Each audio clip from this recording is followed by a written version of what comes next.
오늘 함께 보실 말씀 사사기 1장 11절부터 15절까지의 말씀입니다.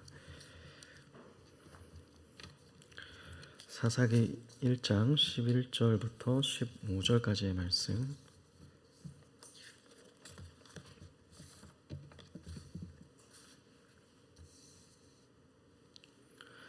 함께 찾으셨으면 한 절씩 교독하도록 하겠습니다. 거기서 나아가서 드빌의 주민들을 쳤으니 드빌의 본 이름은 기럇 세벨이라.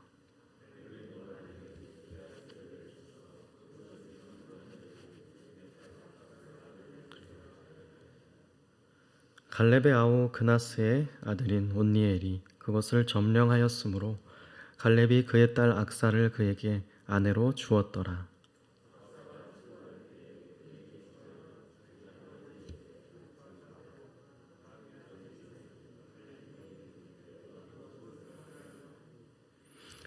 이르되 함께 읽습니다. 이르되 내게 복을 주소서.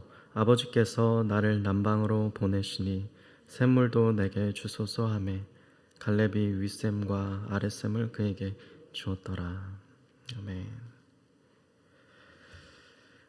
네, 제가 어제 9월 1일을 시작으로 해서 참 오랜 기간 살펴보았던 이제 마태복음을 끝으로 이제 사사기 지금 서두를 살펴보는 중에 있습니다.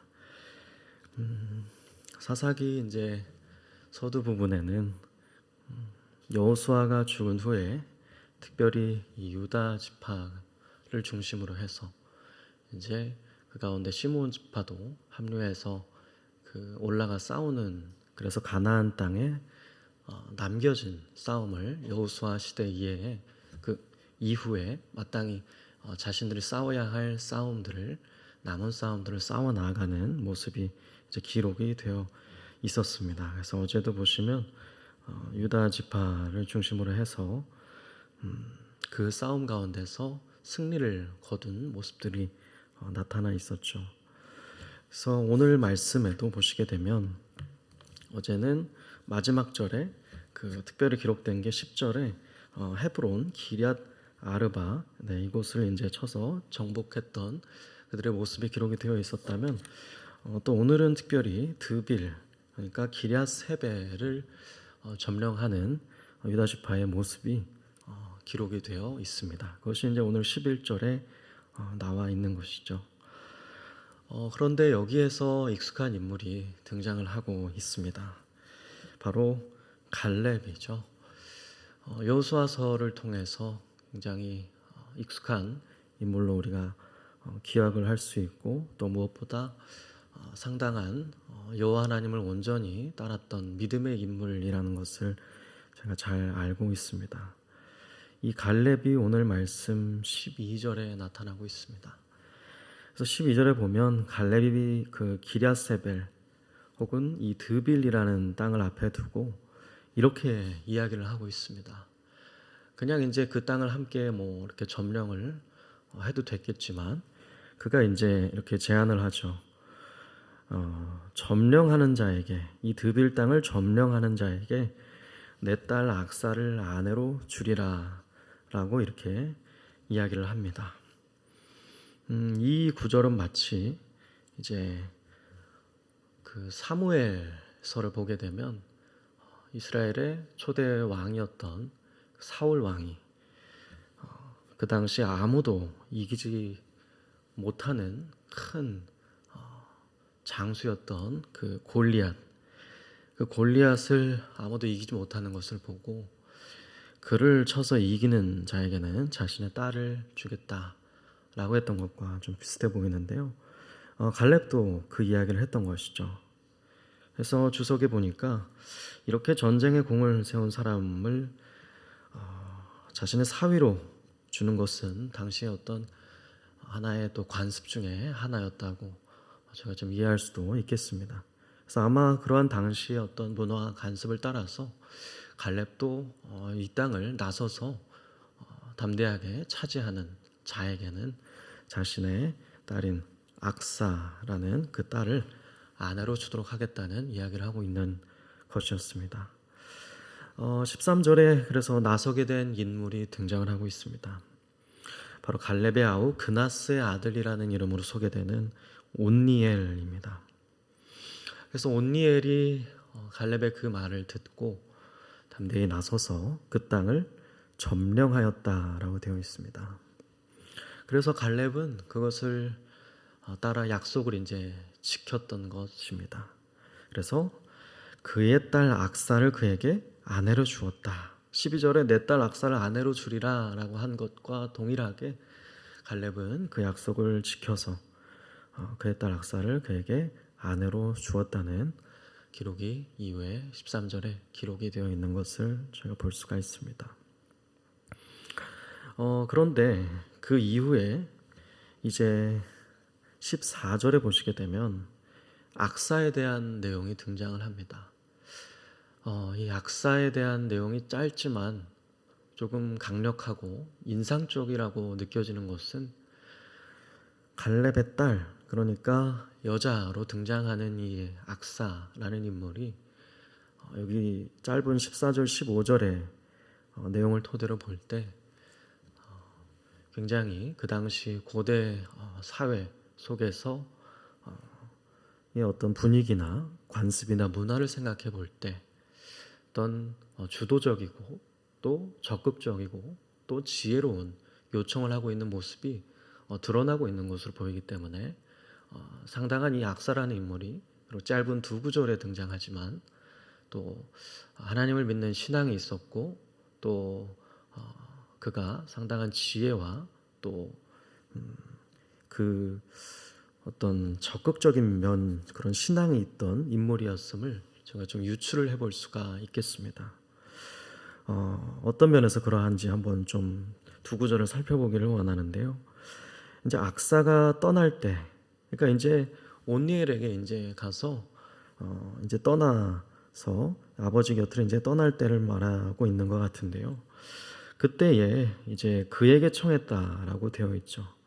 여기서 그는 이제 온니엘을 이야기하는 것으로 보입니다. 그래서 그에게 청했는데 뭐라고 청했냐면 자기 아버지, 그러니까 역시 갈렙을 또 이야기하는 것이겠죠. 갈렙, 나의 아버지 갈렙에게 땅을 구하자라고 온니엘에게 이야기를 했던 것으로 보입니다. 밭을 구하자, 땅을 구하자.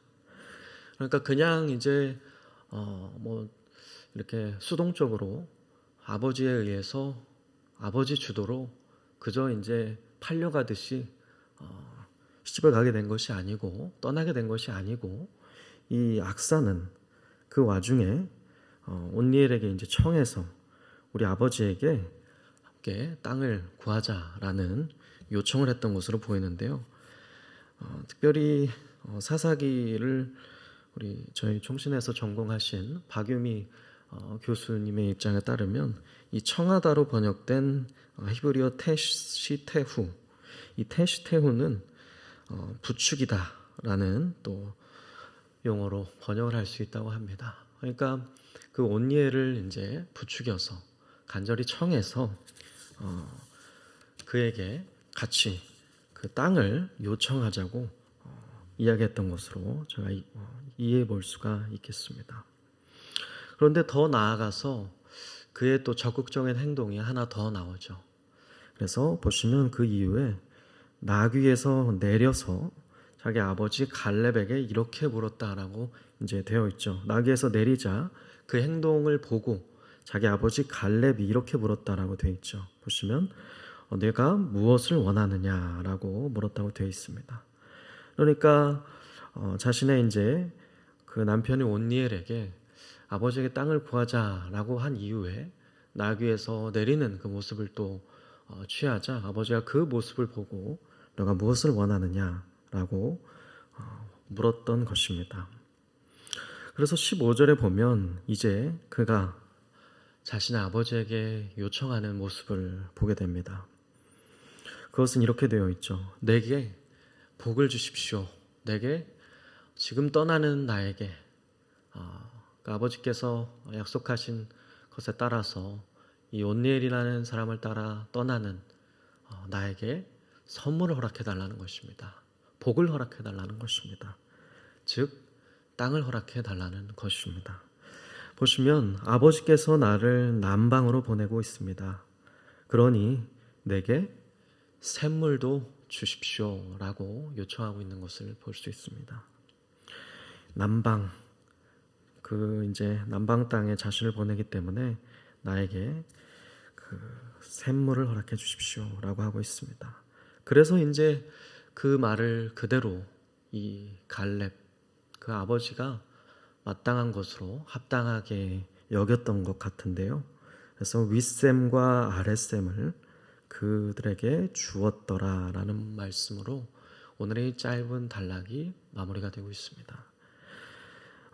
그러면 여기에서 이제 생기는 하나의 의문점은 과연 이 악사가 요청했던 것이 얼마나 합리적이었고 또 그것을 과연 갈렙이 어떻게 받아들였기에 마땅한 것을 여겨서 그가 남방으로 보내시니 샘물도 달라는 그것을 따라 윗셈과 아랫셈을 기꺼이 허락했는가라는 의문점이 생기는데요.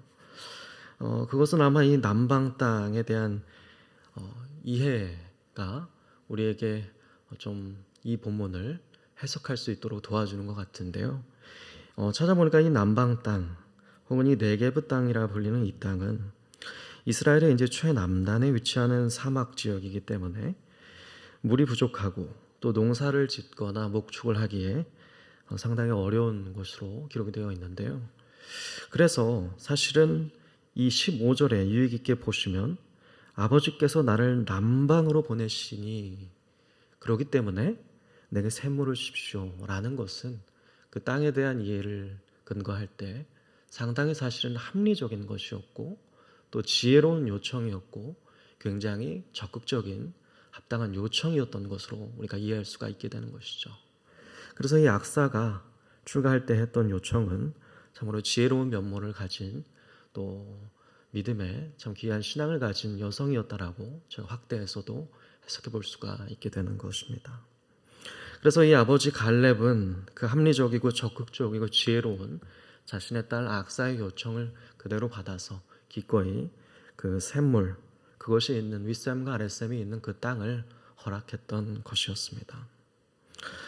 그래서 나아가서 제가 이제 참고한 또 내용을 몇 가지 가져왔는데요. 학자들은 이러한 악사의 모습을 어떻게까지도 확장해서 해석하냐면 악사의 모습은 사사기에서 남성들을 주도하는 적극적인 여성 모티브, 예를 들자면 야엘 베데스의 여성 등과 같은 앞으로 나오게 될 적극적인 여성 모티브의 시작이라고까지 이야기를 하고 있습니다. 앞으로도 이제 아마 사사기에서는 이러한 적극적이고 또 지혜롭고 주도적인 어떤 여성 믿음의 인물들의 모습을 우리가 마주하게 될 텐데 오늘 본문이 그에 대한 어떤 시작이라고까지도 이야기할 수가 있겠습니다. 저는 오늘 이 짧은 단락의 말씀을 보면서 참 지혜롭고 이 적극적이었던 악사의 모습을 묵상하면서 마태복음에 나오는 최근에 살폈던 복음서인 이 마태복음에 나오는 예수님의 말씀을 한 가지 떠올리게 됐는데요. 바로 이 예수님께서 마태복음 그 유명한 7장부터 7절에 11절의 말씀에 하셨던 기도에 관한 말씀이었습니다. 예수님은 이제 이렇게 이야기하셨죠. 그 유명한 구하라 그리하면 너에게 주실 것이다. 찾으라 그리하면 너희가 찾아낼 것이다. 두드리라 그리하면 너희에게 열려질 것이다 라는 이 말씀 이후에 11절에서는 이렇게 이야기했습니다. 너희가 악한 자라도 좋은 곳으로 자식에게 줄 알거늘 하물며 하늘에 계신 너희 아버지께서 구하는 자에게 너에게 좋은 것으로 주시지 아니하겠느냐라는 말씀. 우리가 이 말씀을 근거로 해서 우리도 이 악사의 지혜롭고 적극적이었던 모습을 본받아서 오늘 우리의 삶의 필요를, 우리의 삶의 절실한 간구를 우리 아버지 되신 하나님 앞에 아뢰게 되는, 그래야 해서 그 마땅한 간구, 지혜로운 간구를 따라 귀한 응답을 받게 되시는 저와 여러분이 되었으면 좋겠습니다. 그래서 우리도 우리 삶에 주님, 내가 하나님의 사람으로서 오늘 이 땅을 이렇게 살아감에 있어서 이렇게 이 은혜가, 이 복이, 이 선물이 하나님 간절히 필요합니다. 하나님 이 약속을 따라 마치 약사가 아버지에게 요청한 것을 온전히 받았던 것처럼 내게도 오늘 모든 필요를 아신 하나님께 아뢰는 나를 불쌍히 여기사 나에게도 선물을 허락해 주십시오. 나에게도 복을 허락해 주십시오. 나에게도 응답하여 주십시오. 라고 기도하면서 나아가는 복된 저와 여러분이 되기를 주님의 이름으로 축복합니다. 같이 한번 기도하겠습니다. 좋으신 하나님, 오늘도 우리로 하여금 말씀 앞에 서게 하심에 감사를 드립니다. 짧은 말씀이지만 참으로 지혜롭고 적극적인 위대의 모습을 보였던 이 갈렙의 딸 악사의 말씀을 통해 또 예수님의 말씀까지도 함께 묵상해 보았습니다. 그 약속을 따라 마치 약사가 아버지에게 간구했던 것처럼 우리도 아버지 하나님께 오늘 우리의 필요를 아뢰며 간절히 아버지 하나님의 은혜를 의지하며 나아갈 수 있게 하여 주시고 또 그러한 기도 가운데 우리 삶에 응답하시고 세밀하게 인도하시는 하나님을 경험한 우리 모두가 될 수 있도록 축복하여 주시옵소서. 감사드리며 살아계신 예수님의 이름으로 기도드렸습니다.